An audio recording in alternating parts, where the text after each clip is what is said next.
Hi, my name is Thomas Jefferson. Today we're going to be talking about why teachers should be allowed to carry handguns at school. School boards should let properly trained teachers carry handguns for three main reasons. One, there are not enough resource officers in a school building. Two, it takes too long for local law enforcement to show up. And three, most teachers are already going to be in the right mindset and or already have a handgun at home, making them the perfect candidate. The reason is that there are not enough resource officers in a school to cover every inch of it, or every corner for that matter. Allowing teachers to carry handguns would create more resource officers, or so to say.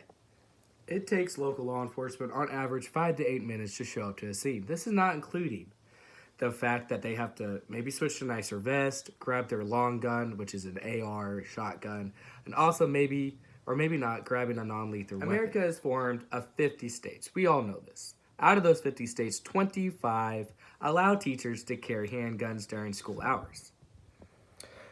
Between the years of 2000 and 2019, there have been over 230 school shootings in 43 out of the 50 states. All these school shootings took place in schools that did not have armed teachers. With the schools that did have armed teachers, there have been 0 shootings. The numbers don't lie.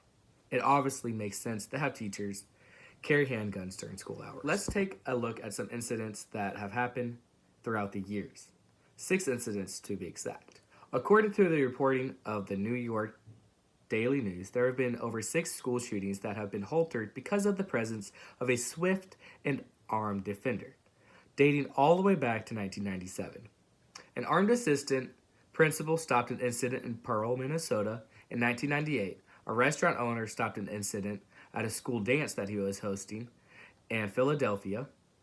An off-duty officer dropping off his child stopped a 2001 incident at a high school in California. And law school students attending a law school stopped an incident in 2002 at their school.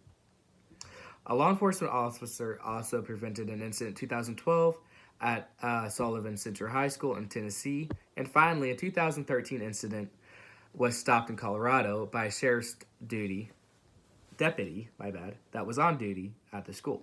These are all examples of how utilizing guns by a protected person have been successfully stopped. Lives were saved and mental and physical damage was prevented. Let's look at a prime example of where if a teacher had been armed, they could have stopped an incident. In Newtown, Connecticut, 20 children ranging from the ages of 5 to 10 and 6 adults were killed on December 14th on 2012. All of them were found dead, huddled in their classrooms, just as what schools have children and teachers to do during an active shooter. If a teacher would have had a gun, she or he could have easily have stopped the threat as soon as he or she opened the door.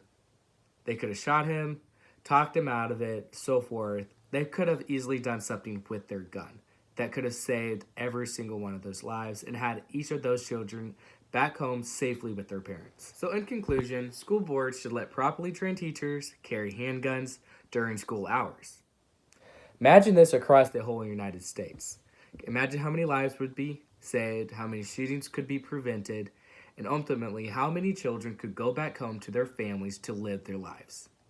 Once again, my name is Thomas Jeffers. Thank you for listening on why teachers should be allowed to carry handguns.